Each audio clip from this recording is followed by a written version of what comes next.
વિદ્યાર્થી મિત્રો, આપ સૌનું હાર્દિક સ્વાગત છે મારી યુટ્યુબ ચેનલમાં જેનું નામ છે જીટીયુ સ્ટુડન્ટ્સ. તો ફ્રેન્ડ્સ, આજના આ વિડીયોમાં આપણે જોવાના છીએ પુનઃપ્રાપ્ય ઉર્જાના સ્ત્રોતો જેમ કે hydro, solar, wind, biomass, tidal and geothermal.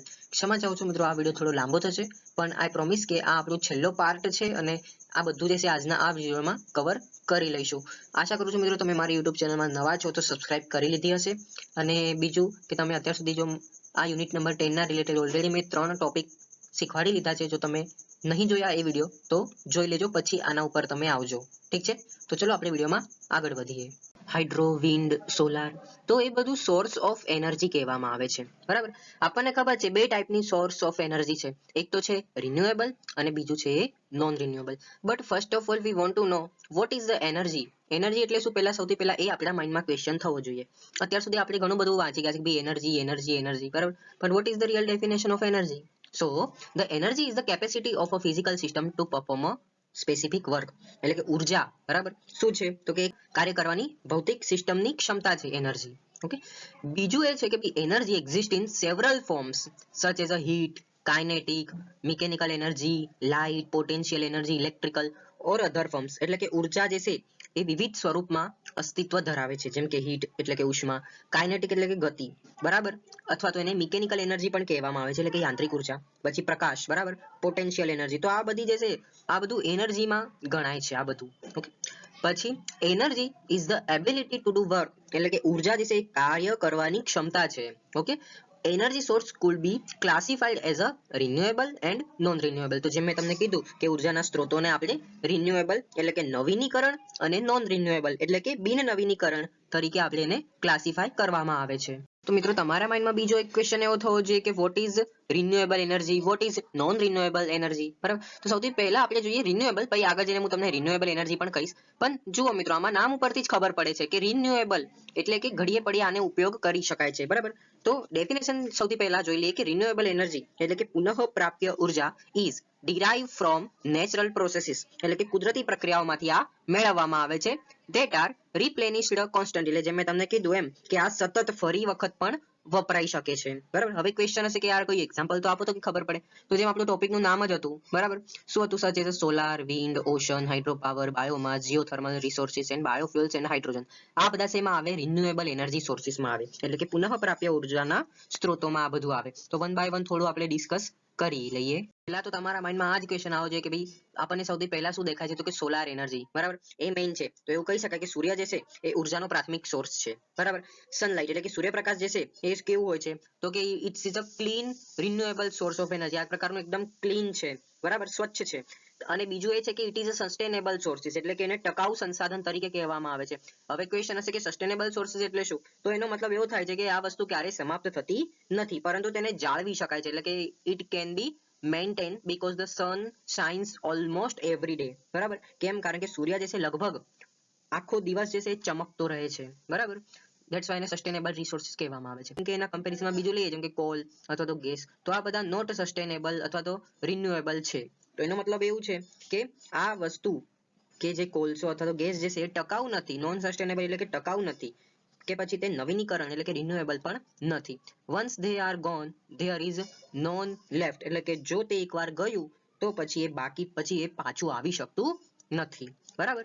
પછી બીજું શું કહે છે કે વધુ લોકો જે છે more and more people are wanting to use clean renewable energy such as a wind, solar, geothermal, steam and others. It is called as a green power. એટલે કે આપણે ગ્રીન પાવર કોને કહીશું કે લોકો જે છે વધુ ને વધુ કોઈ ક્લીન અને રિન્યુએબલ એનર્જી જેમ કે સૌર ઉર્જા એટલે કે સોલાર, પછી વિન્ડ, આ બધુંનો ઉપયોગ કરવા ઈચ્છે, બરાબર. એટલે કે આ બધુંનો ઉપયોગ વધારે ને વધારે પ્રમાણમાં કરીશું તો આપણે એવું કહી શકાય કે ભાઈ આપણું ઇન્ડિયા જે છે એ ગ્રીન પાવર ઇન્ડિયા બને છે.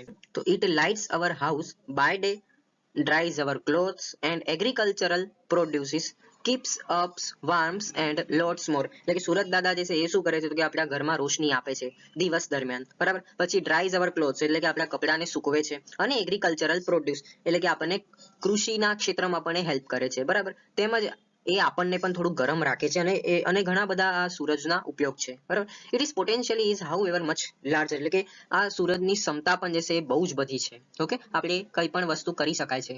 આ સૂર્યમાંથી જે એનર્જી આવે છે એનો ઉપયોગ આપણે ઘણો બધો કરી શકે છે. તમે અહીંયા આની વર્કિંગ જોઈ શકો છો કે આખિરકાર સોલાર એનર્જી વિશે કઈ રીતે વર્ક કરે છે. બેઝિકલી આ સોલાર એનર્જીમાં આ વાળું સોલાર પેનલ હોય છે કે જેમાં P અને N જંક્શન્સ હોય છે મિત્રો, બરાબર. ઉપર વાળું N જંક્શન કહેવામાં આવે છે, નીચે વાળું છે P જંક્શન કહેવામાં આવે છે. આ બંને વચ્ચે લોડ આપીશું તો ઇલેક્ટ્રિસિટી પ્રોડ્યુસ થશે, બરાબર. સો આ નોર્મલ તમે પ્રોસેસ જોઈ શકો છો. અને જનરલી ઘરની રૂફ ઉપર લગાવવામાં આવે છે, બરાબર. તેના થ્રુ ઇન્વર્ટર થ્રુ મીટરને જોડવામાં આવે છે અને પછી એટ ધી એન્ડ તમને પાવર સપ્લાય મળે છે. આ સિમ્પલ એક પ્રોસેસ છે.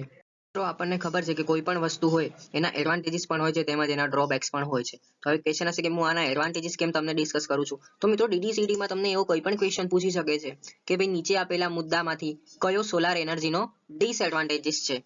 મે બી પોસિબલ છે કે ત્રણે ત્રણ તમને એડવાન્ટેજીસ આપી દીધા હશે અને કોઈ એક ડિસએડવાન્ટેજીસ આપી દીધો હશે જે તમને ઓળખવાનો હશે. તો ધેટ્સ વાય જે છે આવા ક્વેશ્ચન પૂછાઈ શકે છે. તો એટલે હું જે છે એડવાન્ટેજીસ તેમજ ડિસએડવાન્ટેજીસ તમારી સામે ડિસ્કસ કરું છું. સૌથી પહેલા સોલાર એનર્જીનો એડવાન્ટેજ શું છે તો કે તે 12 માસ છે. બીજું તો ભાઈ આ કુદરતી સોર્સ છે અને આ ફ્રી ઓફ કોસ્ટ છે, એટલે કોઈ આનો ચાર્જીસ નથી, બરાબર. બીજું શું છે તો કે આ પુષ્કળ પ્રમાણમાં ઉપલબ્ધ છે, બરાબર. ત્રીજું શું છે તો કે આ નોન પોલ્યુટિંગ એટલે કે કોઈ પ્રદૂષણ કરતું નથી. પછી શું છે તો કે આ ગ્રીન હાઉસ ગેસીસ પણ ઉત્પાદન કરતું નથી. પછી શું છે તો one of the biggest advantage of solar energy is the ability to avoid the politics and price volatility that is increasingly characterize fuel market. આપણને ખબર છે મતલબ પોલિટિક્સના કારણેથી શું થાય છે, અમુક વખત આ જે તેલના ભાવ છે કે પછી પેટ્રોલના ભાવ એકદમ જ સાતવે આસમાન ઉપર ચડી જાય છે, પણ સોલારના કેસમાં આવું નથી થતું.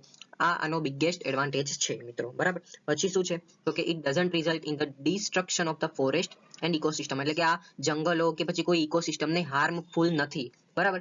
કે એનો જે કોઈ ઇકોસિસ્ટમ કે એનામાં પણ કોઈ વિનાશનું કારણ નથી બનતું, બરાબર. તો આ બધું જે છે સોલાર એડવાન્ટેજ આવી જાય છે. હવે આપણે મિત્રો થોડાક એના ડિસએડવાન્ટેજીસ પણ જોઈ લઈએ.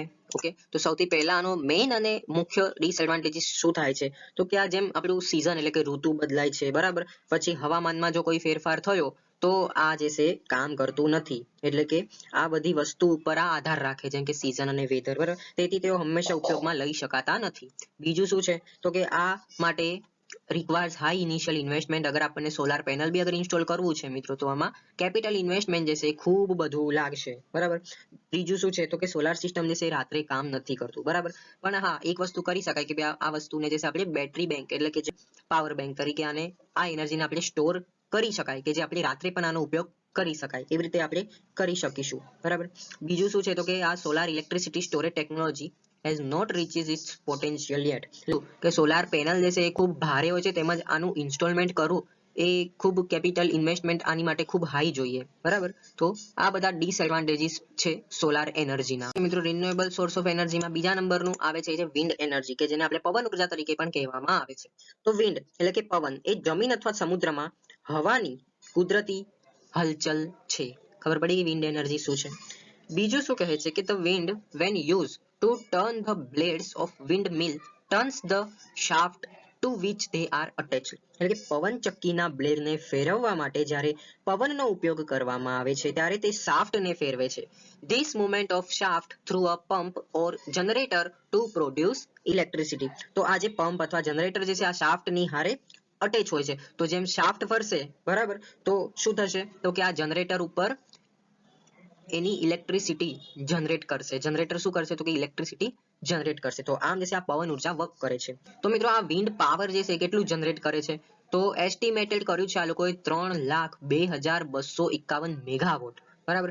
Megawatt taking site having a wind power density greater than 200 watt per square metre at 80 metre hub weight with 2% land availability and potential areas for setting up winds at 9 megawatt per square kilometer. Right? Got it? India now has the fourth largest and wind power installed capacity in the world, which was reached 39,919.10 megawatt as on October 2021. Private agencies own 95% of the wind farms in India. બસ આ normal data છે. મે બી આવું તો DDCT માં એકદમ ભારે નહીં પૂછાય, પણ આ જસ્ટ તમારા અન્ડરસ્ટેન્ડિંગ માટે છે કે ભાઈ ઇન્ડિયા કયા લેવલે છે વિન્ડ એનર્જીના એમાં. તમે જોઈ શકો છો કે આખિરકાર વિન્ડ એનર્જી જે છે કઈ રીતે વર્ક કરે છે, બરાબર. બેઝિકલી વિન્ડ જે છે પવનચક્કી મારફતે વિન્ડ ટર્બાઇનમાં આવે છે, બરાબર. ટર્બાઇન રોટેટ થાય છે, વચ્ચે એક ટ્રાન્સફોર્મર લગાડેલું હોય છે કે જે મોનિટર કરે બધું, બરાબર. તેના થ્રુ તમને ટ્રાન્સમિશન લાઇન થ્રુ તમને તમારા ઘર સુધી આ ઇલેક્ટ્રિસિટી પ્રોડ્યુસ થાય છે મિત્રો. તો બેઝિકલી આ સિમ્પલ કન્સ્ટ્રક્શન વર્કિંગ છે વિન્ડ એનર્જીનું, જે તમે અહીંયા જોઈ શકો છો. તો જેમ મિત્રો મેં તમને કીધું કે દરેકના એડવાન્ટેજીસ પણ હોય છે, તેમજ દરેકના ડિસએડવાન્ટેજીસ પણ હોય છે. તો કે આ વિન્ડ એનર્જી એટલે કે પવન ઉર્જાના એડવાન્ટેજીસ શું છે? તો કે આ પર્યાવરણને અનુકૂળ છે, એટલે કે એન્વાયરમેન્ટ ફ્રેન્ડલી છે. તો પછી બીજો એનો એડવાન્ટેજીસ જોવા જઈએ તો શું છે? તો કે આ ફ્રી છે, બરાબર, ફ્રીલી એટલે કે મુક્તપણે, એન્ડ એબ્યુડન્ટલી એટલે કે પુષ્કળ પ્રમાણમાં ઉપલબ્ધ છે. ઓકે. તો એના ડિસએડવાન્ટેજીસ શું છે? તો કે જેમ આપણે કહીએ છીએ કે રિન્યુએબલ સોર્સ ઓફ એનર્જીનું કેપિટલ ઇન્વેસ્ટમેન્ટ હંમેશા હાઈ હોય છે. બીજું શું છે? જેમ મેં તમને કીધું કે પવનની ગતિ જે છે એ હંમેશા એક સમાન નથી રહેતી. તો આ બધા જે છે એના એડવાન્ટેજીસ તેમજ એના ડિસએડવાન્ટેજીસ છે. Another renewable source of energy which is come into picture is biomass and biofuels. So basically we are know જે છોડ જે છે બાયોમાસ ઉત્પન્ન કરવા માટે શું કરે છે? તો કે ફોટોસિન્થેસિસની પ્રોસેસ કરે છે, કે જેને આપણે પ્રકાશ સંશ્લેષણની પ્રક્રિયા કહેવામાં આવે છે. તો આ પ્રકાશ સંશ્લેષણની પ્રક્રિયા દરમિયાન શું કરે છે? તો આમ તે બાયોમાસ ઉત્પન્ન કરે છે, બરાબર. તો આ biomass passes through various cycles producing a different forms of energy sources. તો આ બાયોમાસ જે છે વિવિધ ચક્ર એટલે કે વેરિયસ સાયકલમાંથી શું કરે છે? તો કે આ ઉર્જાના સ્ત્રોતો ઉત્પન્ન કરે છે, બરાબર. એનર્જી સોર્સિસને ઉત્પન્ન કરે છે ડિફરન્ટ ફોર્મ્સમાં. ખબર પડી ગઈ મિત્રો આ બાયોમાસ કઈ રીતે ઉત્પન્ન થાય છે? For example, fodder for animals that in turn produce dung, agricultural waste for cooking, etc. તો બાયોમાસમાં આપણે કોનું ઉદાહરણ લઈ શકાય કે જે એનિમલ જે છે કંઈ ખાય છે, એના પછી જે છાણ પ્રોડ્યુસ થાય છે, તો એ પછી એગ્રીકલ્ચરલ વેસ્ટ આવી જાય, પછી આપણે કુકિંગ એટલે કે આપણે જે ખાવાનું બનાવીએ છીએ મિત્રો, તો એના દ્વારા જે વેસ્ટ થઈ જાય છે, તો આનો ઉપયોગ કરીને આપણે બાયોમાસ પ્રોડ્યુસ કરી શકાય છે. The current availability of biomass in India is estimated at about 500 million metric ton per annum, with an estimated surplus biomass availability of about 120 to 150 million metric ton per annum, covering agricultural and forestry residues. This corresponds to a potential of about 18,000 megawatt. સો મેં અહીંયા તમને understanding થાય એ માટે એક photograph મૂક્યો છે. સૌથી પહેલા તમે આ બીજા નંબરનો ફોટોગ્રાફ જુઓ. બેઝિકલી વુડ કાં તો પછી ક્રોપ્સ જે છે એને ગેસીફાયરમાં નાખવામાં આવે છે, ત્યાર પછી તેનું ઓક્સિડાઇઝર પ્રોસેસ થાય છે, એનું બધું બોઇલરમાં જાય છે, અને બોઇલર થ્રુ ESP, અને ESP ઇલેક્ટ્રોસ્ટેટિક પ્રેસિપિટેટર કહેવામાં આવે છે. બેઝિકલી આનું ફંક્શન શું છે? તો કે it is a collect dust in the flue gases produce by boiler, અને power contributes to air pollutions, control the thermal power plants, steel power plants and various industrial plants. So basically આ શું કરે છે? તો કે ડસ્ટને collect કરે છે, બરાબર, જે બોઇલરમાંથી આવ્યા છે એને. વધારામાં શું કરે છે? તો કે remove particles from a gas stream by using electrical energy to charge particles either positively or negatively. આ ESP નું કામ છે. ફીડ મટીરિયલ તમે આ બીજા નંબરની ફિગર અહીંયા જુઓ, તો તમે અહીંયા પહેલા નંબરની ફિગર જુઓ. જેમ ફીડ મટીરિયલ છે એનું આપણે શું બનાવ્યું? ઈંધણ બનાવ્યું. આ ઈંધણનો ઉપયોગ આપણે શું કરીએ? તો કે આપણે વ્હીકલ્સમાં ઉપયોગ કરી શકાય છે, અને આમ વ્હીકલમાંથી શું પ્રોડ્યુસ થશે? CO2. કાર્બન ડાયોક્સાઇડ જે છે એ હેલ્પ કરશે. અગેન આમ આનું ચક્ર જે છે એમ ગોળ ગોળ ફરતું રહેશે. સો મિત્રો બાયોમાસ જે છે ક્યાં ક્યાં ઉપયોગ થાય છે એ સૌથી પહેલા આપણે જોઈ લઈએ. તો યુઝીસમાં આપણે જોઈએ તો biomass is an important source of energy, આપણને ખબર જ છે. Accounting for about 1/3 of the total fuel use in our countries and in about 40% of the rural household. જો મિત્રોનો ઉપયોગ કેટલો બધો થાય છે ગામડાઓમાં, બરાબર. બીજું શું કહે છે? The wide spread use of biomass is four household cooking and heating. બરાબર. બાયોમાસનો વધારે ઉપયોગ ક્યાં થાય છે? તો કે હાઉસહોલ્ડ કુકિંગમાં થાય છે, અને ગરમ કરવા માટે પણ થાય છે. ત્રીજું શું છે? The types of biomass is use are agricultural waste, wood, charcoal and drinking dugs. તો એક વન ટાઈપ ઓફ આ ટાઈપ્સ તો ના કહેવામાં આવે, પણ બાયોમાસ ઉત્પન્ન કરવા માટે આપણે એગ્રીકલ્ચરલ વેસ્ટનો ઉપયોગ કરી શકાય, વુડ એટલે કે લાકડાનો ઉપયોગ કરી શકાય, પછી ચારકોલ એટલે કોલસો પણ કહેવામાં આવે છે, ઓર ડાયડ ડંક એટલે કે જે સૂકું છાણ છે એનો ઉપયોગ કરીને આપણે બાયોમાસ ઉત્પન્ન કરી શકીએ છીએ. મિત્રો દરેક વખતે આપણે એડવાન્ટેજીસ અને ડિસએડવાન્ટેજીસ ડિસ્કસ કરીએ છીએ, તો બાયોમાસના એડવાન્ટેજીસ તેમજ આપણે ડિસએડવાન્ટેજીસ જોઈએ. તો એડવાન્ટેજીસ શું કહે છે? તો કે available locally and to some extent abundantly, બરાબર. તો કે અમુક વાર આ ખૂબ પુષ્કળ પ્રમાણમાં ઉપલબ્ધ થઈ જાય છે, બરાબર. બીજું શું છે? તો કે it is a relatively clean fuel when compared to fossil fuels, એટલે કે જે નોર્મલ આપણે પેટ્રોલ ડીઝલના કમ્પેરિઝનમાં આ એક પ્રકારનું ક્લીન એટલે કે સ્વચ્છ છે, બરાબર. એક રીતે બાયોમાસ જે છે એ કાર્બન ડાયોક્સાઇડ પણ જે છે એ પ્રોડ્યુસ કરે છે, કે જે એન્વાયરમેન્ટને શુદ્ધ કરે છે એવું આપણે કહી શકાય છે. સો ફ્રેન્ડ્સ થોડા આપણે ડિસએડવાન્ટેજીસ જોઈ લઈએ. ડ્રજરી ઇન્વોલ્વ ઇન કલેક્શન ઓફ ફ્યુઅલ્સ. પછી શું છે? તો કે during indoor cooking and in the absence of sufficient ventilation, fuels such as a dung cause air pollution, which is a serious health hazard. તો મિત્રો આપણે ખબર છે છાણનો આપણે ઉપયોગ કરીએ છીએ બાયોમાસમાં, તો આ છાણથી શું થાય છે તો કે એર પોલ્યુશન થાય છે. ઓકે, જે આપણા શરીર માટે પણ જે છે એ ખૂબ ખરાબ કહેવામાં આવે છે. અને આ બાયોમાસનો ઉપયોગ જો આપણે વધુ કરીએ તો શું થશે તો unsustainable and insufficient use of biomass of to leads destructions of vegetations, એટલે કે વનસ્પતિના વિનાશ તરફ આ દોરી જશે, તેમજ એન્વાયરમેન્ટલ ડિગ્રેડેશન એટલે કે પર્યાવરણની અધોગતિ તરફ પણ દોરી જશે. પછી મિત્રો આપણે વોટર એન્ડ જીઓથર્મલ એનર્જી વિશે પણ થોડુંક આપણે જોઈ લઈએ. તો સૌથી પહેલા જે છે આપણે વોટરનું લઈએ એટલે કે પાણી. તો જો મિત્રો આપણને ખબર છે ફોલોવિંગ વોટર એટલે કે જે દરિયામાં જે વહેતું પાણી છે બરાબર, અને ટાઇલ્સ એટલે કે ભરતી, આ બંને જે છે શું છે તો કે સોર્સ ઓફ એનર્જી છે, એટલે કે ઉર્જાના સંસાધનો છે. India is endowed with large hydropower potential of 1,45,320 megawatt. Heavy investment are made on large projects in recent years. Hydel energy through mini and small hydel power plants is also used to reach a power to remote villages which are unelectrified. તો મિત્રો આમ આપણે કહી શકાય કે medium સાઇઝના અને small સાઇઝના જો આપણે આવા હાઇડ્રો પાવર પ્લાન્ટનો ઇન્સ્ટોલ કરીશું તો એનો ઉપયોગ શું થશે તો કે ત્યાંના આજુબાજુના જે નાના મોટા વિલેજ છે બરાબર, તો ત્યાં સુધીમાં આપણે એને વીજળી પહોંચાડી શકાય આ નાના મોટા હાઇડ્રો પાવર પ્લાન્ટ્સ આપણે ઇન્સ્ટોલ કરીને.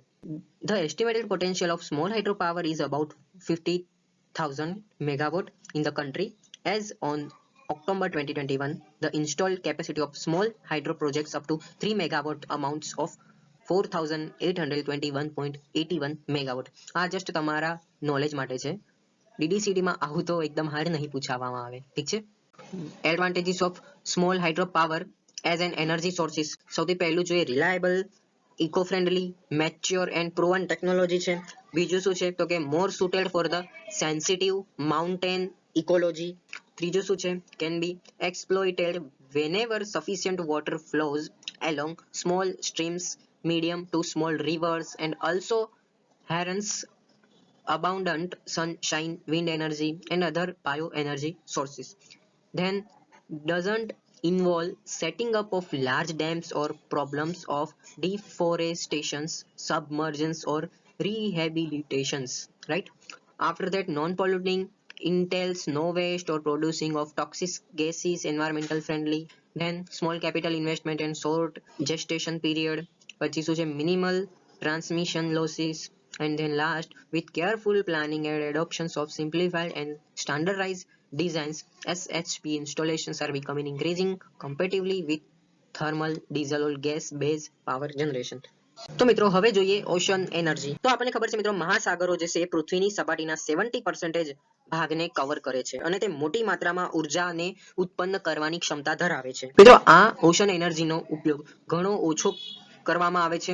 બેઝિકલી જે નવી ટેકનોલોજી ઇન્વોલ્વ થઈ છે એ છે wave, tidal, current energy and ocean thermal energy વગેરે આ ઓશન એનર્જીમાં કવર થાય છે. તો મિત્રો વન બાય વન આ બધી એનર્જી છે એનો આપણે ડિસ્કસ કરીશું કે આ એનર્જી શું છે અને કઈ રીતે આનો ઉપયોગ કરવામાં આવે છે.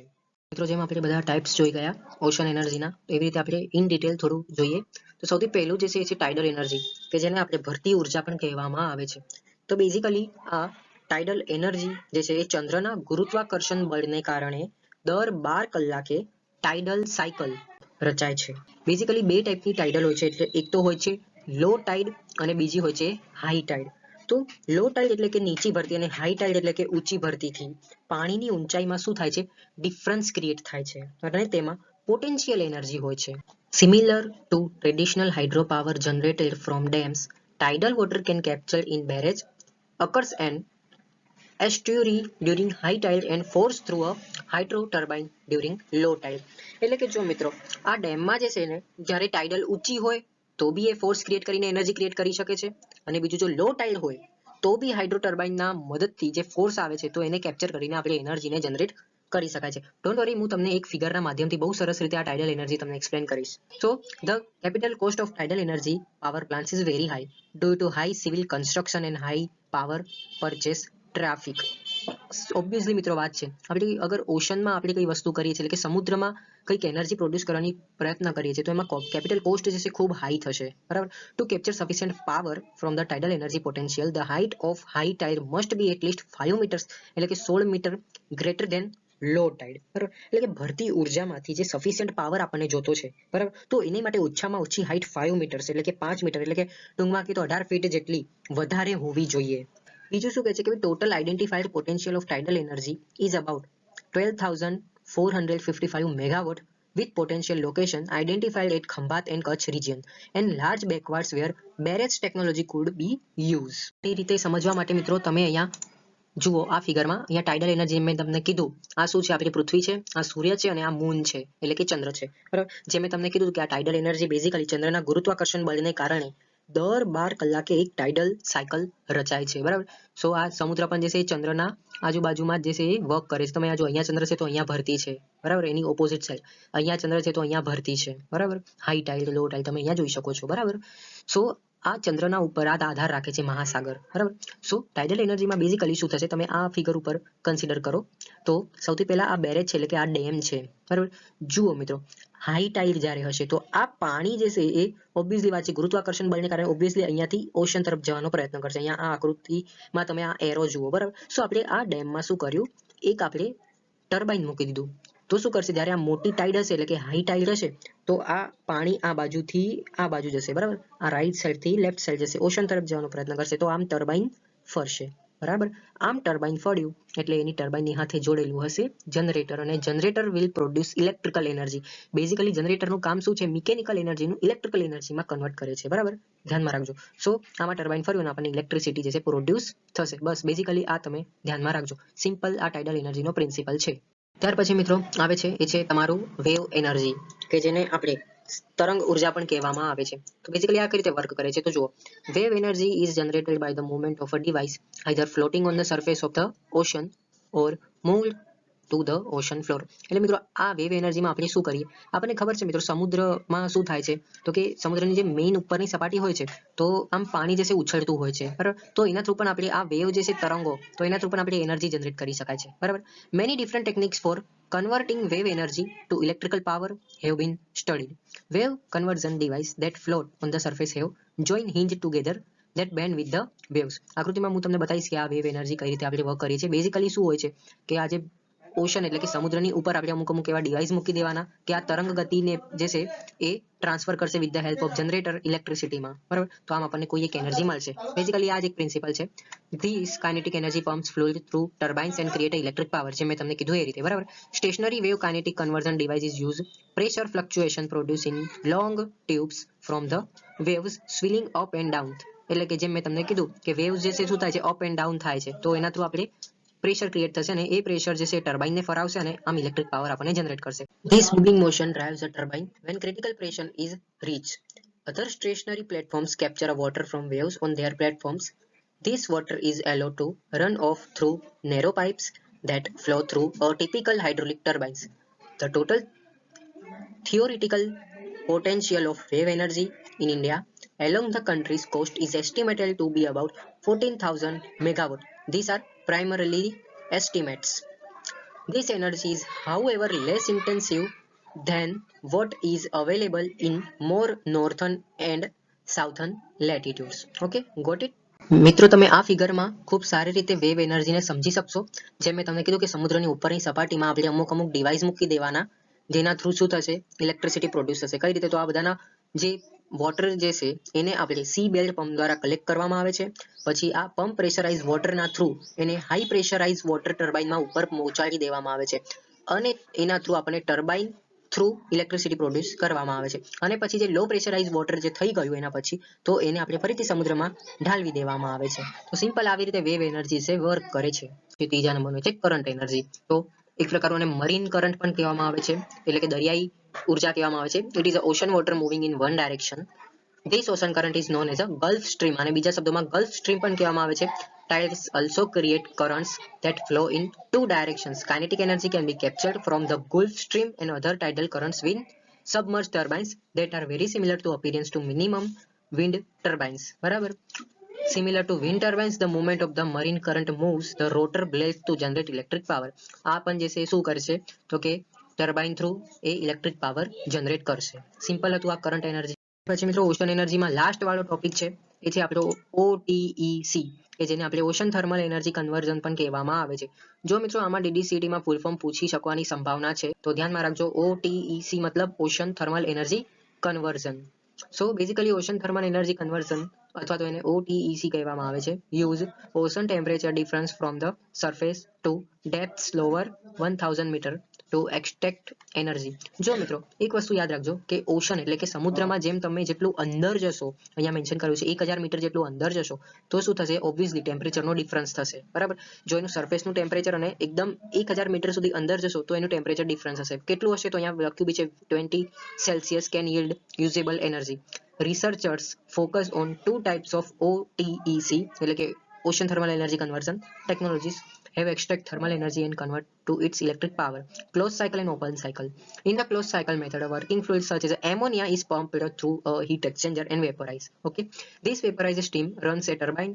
The cold water found in the depth of the ocean condenses the vapor back to a fluid where it returns to the heat exchanger. In the open cycle steam, the warm surface water is pressurized in a vacuum chamber and converted to steam to run the turbine.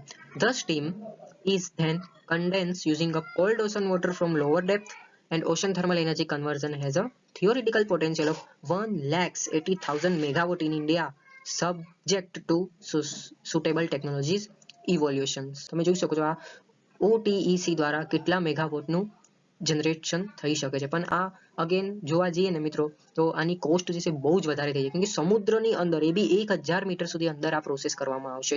તો તમે મિત્રો આવી રીતે process જોઈ શકો છો, બરાબર. તમે કદાચ સમુદ્રની વચ્ચે આવી રીતે ક્યાંક જોયું બી હશે. તો બેઝિકલી આ એક પ્રકારનું મિકેનિઝમ છે જેના થ્રુ આપણી ઇલેક્ટ્રિસિટી પ્રોડ્યુસ કરવામાં આવે છે. બેઝિકલી અહીંયા આપ તમે જોઈ શકો છો કોલ્ડ સી વોટર જે છે ઉપર આવે છે પંપ દ્વારા પ્રેશરાઇઝ થઈને, એ બધું આખી પ્રોસેસ છે, બહુ લાંબી છે, તમે અહીંયા જોઈ શકો છો. અને એટ ધી એન્ડ જે છે ટર્બાઇન અને જનરેટર દ્વારા ઇલેક્ટ્રિસિટી પ્રોડ્યુસ કરવામાં આવે છે. સો અહીંયા તમે બેઝિક એનું વર્કિંગ પ્રિન્સિપલ જોઈ શકો છો. તો મિત્રો હવે આપણે લાસ્ટ જોઈ લઈએ, એ છે જીઓથર્મલ એનર્જી. નામ ઉપરથી જ ખબર પડે છે મિત્રો, જીઓ એટલે કે પૃથ્વી, બરાબર. તો પૃથ્વીના પોપડાની અંદર પણ કોઈ એક એનર્જી રહેલી છે. તો બેઝિકલી શું છે તો ચલો જોઈએ. Geothermal energy is a heat stored in earth crust and being used for electric generation and also for direct heat application. એટલે કે જીઓથર્મલ એનર્જી જે છે એ પૃથ્વીના પોપડામાં સંગ્રહિત ગરમી છે, એટલે આને જીઓથર્મલ કહેવામાં આવે છે, બરાબર. અને તેનો ઉપયોગ આપણે શું કરીશું, ઇલેક્ટ્રિકલ જનરેશન માટે અને ડાયરેક્ટ હીટ એપ્લિકેશન માટે, બરાબર. Geothermal entirely means heat generated by earth, various resources assessment carried out by agencies establish the potential like 10,600 megawatt to 1,000 megawatt, બરાબર, spread over 340 hot spring across 7 geothermal provinces by 11 states. તો થોડું બધું આ જીઓગ્રાફીના related છે જે તમારે ધ્યાનમાં રાખવાની કઈ જરૂર નથી, એ જસ્ટ તમારા અન્ડરસ્ટેન્ડિંગ માટે હતું. The availability of geothermal power is most environment friendly power round the year 24/7. આ મિત્રો 24/7 આપી શકે છે આ, બરાબર. Not affected by the severity of climate during 6 to 7 winter months like a hydro and light dependence on sun and solar PV. બરાબર. Geothermal energy તો તમારી ઇન ડિટેલમાં જોવું હોય તમે આ ફોટામાં જોઈ શકો છો. બેઝિકલી જુઓ મિત્રો, આ પૃથ્વીની સપાટી છે, બરાબર. આ પૃથ્વીની સપાટીને જેમ તમે ખોદશો તો વોટર મળશે. આ તમારું ક્રેસ્ટ છે, બરાબર, જે લાવા તરીકે આપણે કહેવામાં આવે છે. તો બેઝિકલી અહીંયા હોટ વોટર હોય છે. આ હોટ વોટરમાંથી શું નીકળે છે, સ્ટીમ. સ્ટીમ જે છે આપણે ટર્બાઇન કે પછી જનરેટરમાં ફેરવવામાં આવે છે, એના થ્રુ ઇલેક્ટ્રિસિટી પ્રોડ્યુસ કરવામાં આવે છે, બરાબર. પછી આમાંથી જે વધારાનું પાણી જે છે વેસ્ટ પાણી નીકળ્યું, બરાબર, તો એને કુલિંગ ટાવર દ્વારા પાછું એને જમીનની અંદર જ નાખી દેવામાં આવે છે, એટલે ઇન્જેક્શન વોલ લખેલું છે, બરાબર. આઈ હોપ કે તમે સિમ્પલ જીઓથર્મલ એનર્જીનું વર્કિંગ પ્રિન્સિપલ ખબર પડી ગયો છે. અમુક એવી જગ્યા ઇન્ડિયામાં છે કે જ્યાં આગળ જમીનમાંથી હોટ વોટર જે છે નીકળે છે. આજની તારીખમાં પણ જે છે નીકળે છે ગરમ પાણી. મિત્રો આપણે જે બધું જોઈ ગયા એ તો હતું રિન્યુએબલ એનર્જી સોર્સિસ. હવે જસ્ટ 2 મિનિટમાં હું તમને નોન રિન્યુએબલ એનર્જી સોર્સિસ કયા કયા છે એ હું તમને કહી દઉં. તો જુઓ, કોલ થઈ ગયું, ઓઇલ થઈ ગયું અને નેચરલ ગેસ, આ બધા નોન રિન્યુએબલ સોર્સિસ ઓફ એનર્જીમાં આવે છે. They are also called as a fossil fuels. તેને આપણે fossil fuels પણ કહેવામાં આવે છે. As they are products of plants that live thousands of years ago. Fossil fuels are predominantly used energy sources today.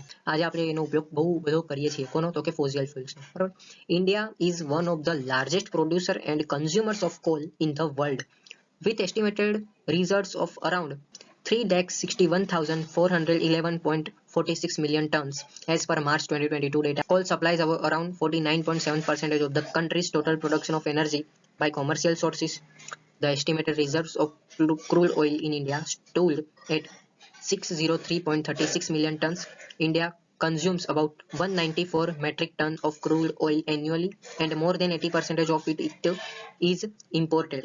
Burning fossil fuels cause greater amount of environmental pollution. આપણને ખબર છે જો આપણે fossil ફ્યુલ્સનો જેમ આપણે બાળશું બરાબર તો એ એન્વાયરમેન્ટલને પોલ્યુશન ફેલવી શકે. જેમ કે આ ફોસિલ ફ્યુલનો ઉપયોગ આપણે ઓટોમોબાઈલ સેક્ટરમાં કરીએ છીએ તો એટ ધી એન્ડ શું થાય છે, એમિશન પ્રોડ્યુસ થાય છે બરાબર. તો આ નોન રિન્યુએબલ સોર્સિસમાં આવી જાય છે મિત્રો.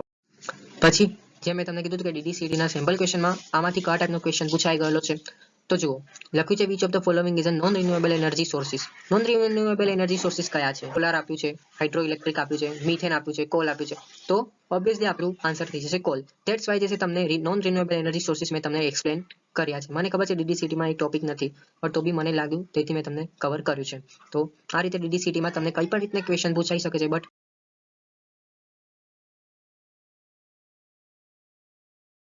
આઈ જસ્ટ હોપ ફ્રેન્ડ્સ કે તમને આ વિડીયો બહુ ઇન્ફોર્મેટિવ લાગ્યો છે અને ક્ષમા ચાહું છું થોડો લાંબો થયો છે વિડીયો એ બદલ. પણ જો તમે મારી યુટ્યુબ ચેનલમાં નવા છો તો સબસ્ક્રાઇબ કરી લો અને પછી આના પછીના વિડીયોમાં આપણે જોવાના છીએ આના MCQs. રેડી રહેજો એના માટે. Thank you so much for watching my video.